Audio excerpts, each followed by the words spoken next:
Hey yo, c'est le doc. Bon alors, je finis mon tatou. Je fais quoi? Je fais ça comme un goré ou je fais ça comme il faut? J'ai fait le con pour cette vidéo. J'ai déjà mis le solidifiant dans mon gobelet d'eau et je l'ai jeté dans mon dasserie sous ma table. Donc, je ne vais pas le ressortir pour vous montrer, mais voilà. Après, tu peux le mettre dans le lavabo. Moi, je ne suis pas fan. Solidifiant, dasserie, on n'en parle plus. Bon, alors là, forcément, il va y avoir des étapes à respecter. Déjà, je ne vais pas choper mes aiguilles tout de suite. Je vais faire un truc avant. Donc là, c'est pas contaminé en dessous. Moi, je fais déjà un pli ici. D'accord? Là, deuxième étape. La pipette, là, la picette, je ne l'ai pas touchée le long du tatou. Donc, je l'ai là avec mon gant propre. Là, comme tu peux le voir, moi, j'ai fait un petit pli ici. Donc là, si je pars du principe que j'ai touché un truc qui est contaminé, mon gant gauche est déjà contaminé. On est d'accord? Mon gant droit, il est encore propre. Ah, il faut réfléchir. C'est là que ça va se corser. Là, je vais choper ma machine, donc je vais contaminer mes deux gants. Donc, je prends mes aiguilles. Je suis un peu enroué aujourd'hui. Je fais le tour de la caméra, mon bac, il est là-bas. Je passe devant même. Regarde. Wow. Tout le monde a reconnu le bruit des aiguilles dans le bac. Ok. Là, je vais aller rechercher mon film en dessous. Après ma table, moi, mon film, il fait tout le tour. C'est pour ça que je chope avec les mains en dessous. Ok. Là, je fais un pli. On va ramener tous les bords comme il faut. Faites gaffe à l'encre, pas la foutre partout, quoi. Là, ça va se corser. Bah là, je peux tout toucher, forcément, tout est contaminé. Moi, j'avais mis un petit bout de scotch derrière parce que ça me fait un pli. Au préalable, pareil, je fais un petit pli dans ma gaine bleue. Là. Moi, j'en mets deux parce que les machines, elles sont grandes. Donc ça, c'est la dernière G-Conly. Vous avez dû voir la review. Voilà. Donc là, il faut aller choper l'autre sans toucher le capot. Donc pareil, moi, j'avais fait un petit pli. Il faut que je le retrouve parce que j'ai appuyé ça comme un gouret. Voilà, il est là. Il est juste au bord ici. Donc là, je n'ai pas touché le capot. Voilà. Donc là, la batterie et le corps n'est pas contaminé. Et là, si je le touche avec ma main, bah forcément, je vais tout contaminer, donc je vais tout souiller.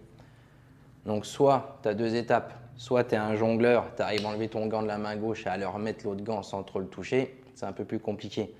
Mais par contre, ce que tu peux faire, c'est vu que tu as retroussé le bord, c'est poser ta machine à cheval comme ça et reprendre deux gants. Tu as vu comme j'ai enlevé les gants? C'est comme ça qu'on les enlève. Là, je repars avec deux gants propres. Donc là, si je touche le corps de ma machine, je ne contamine rien du tout. Là, j'enlève mon manchon et la machine, je n'ai pas contaminé mes boutons. À partir de là, eh ben forcément, je peux enlever mon manchon, mais mes deux gants sont contaminés maintenant. D'accord? Donc ça, bah, j'ai mon petit bac là dans l'évier. Voilà. Là, je peux faire ma boule et jeter au dasserie. Tu fais une boule avec ta main, une deuxième boule, tu enlèves tes gants et voilà. Donc là, normalement, tu peux aller faire ta désinfection et tu n'as pas contaminé ta machine. Allez, t'as l'air sympa, je te refais un petit complément désinfection. C'est le maître qui régale.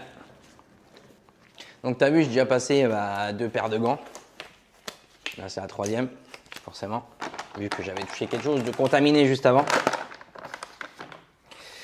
Ça, c'est les acceptonettes. Elles sont, regarde, elles sont putain de liquides. C'est pas comme les Agnos où elles sont juste un petit peu humides.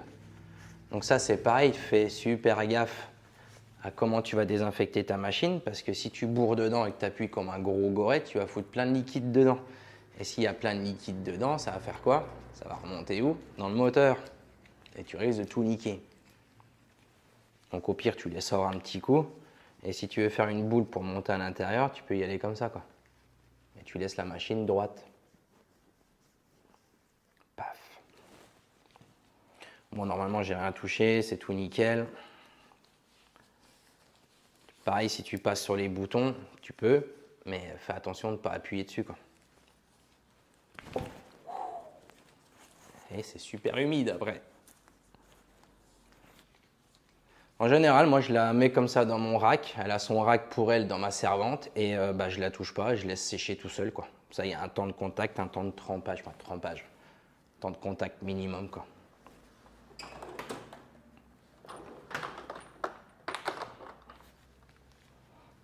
Hop. Donc là, idem. Hein. Après, moi, je suis un peu, je m'en fous, je consomme, et je prends toujours une lingette par élément, quoi. Là, c'est pareil, hein, j'en ai plein les mains et tout. Donc là, au pire, je vais garder celle-là pour la table.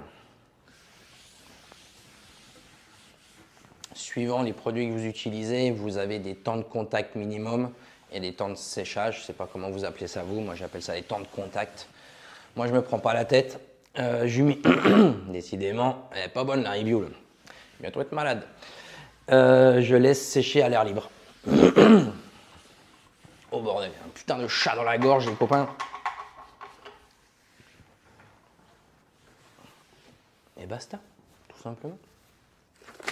Après, la désinfection, c'est cool, mais l'emballage et le déballage, c'est peut-être le plus important.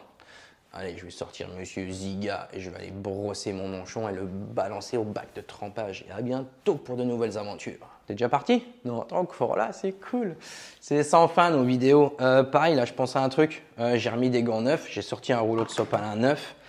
Vous voyez souvent mon sopalin sur ma table, il est toujours à droite là-bas au fond. Parce que je ne le mets pas sur ma table de travail, parce que si ta table, on la considère souillée, bah, ton support en inox, bah, il est souillé aussi, quoi. Donc oui, une désinfection à la lingette, c'est cool, mais va balancer ça dans le bac de trempage. À la fin, il te faut une baignoire de 100 litres pour tout désinfecter, quoi. Après, moi, ce que j'utilise souvent ces derniers temps, bon, il est coupé en deux, mais c'est le Hartmann, c'est l'Octolin. L'Octolin, c'est vraiment cool. Hop, regarde. Des petits carrés comme ça, des petits carrés d'essuyage. Ça peluche pas, ça accroche pas trop les aiguilles si tu te loupes un petit peu aussi. Parce que ce qu'on s'est aperçu avec tous les confrères, c'est que le dernier sopalin, comme tu as pu le voir, il a changé de design, mais il a changé de qualité aussi. Il part vraiment vite en copeaux, en décomposition. Il est vraiment pelucheux et si c'est des petits morceaux qui partent sur la peau quand tu essuies ou que tu tamponnes, et t'en mets aussi dans la peau. Ça se désintègre beaucoup moins vite et c'est vraiment une très très bonne facture, quoi. Enfin bref, donc au pire si tu utilises de l'essuie-tout, pas forcément ça c'est du hockey. Sopalin c'est vraiment du hockey, pour moi c'est un des mieux. Au pire ce que tu fais ça, quoi. Hein, tous ceux qui ont été apprentis, ils savent faire ça en regardant ailleurs par exemple. J'en ai coupé des centaines et des centaines et tu le mets sur ta table et à la fin de ton tatou, tout ce qu'elle a au bout, tu prends et tu jettes au dasserie. Et je viens de niquer un rouleau de sopalin pour la démo. Allez, ce coup-ci, c'est fini. Balance un petit like, balance un petit com, pense à t'abonner pour ne rien louper. Et je te dis à très vite.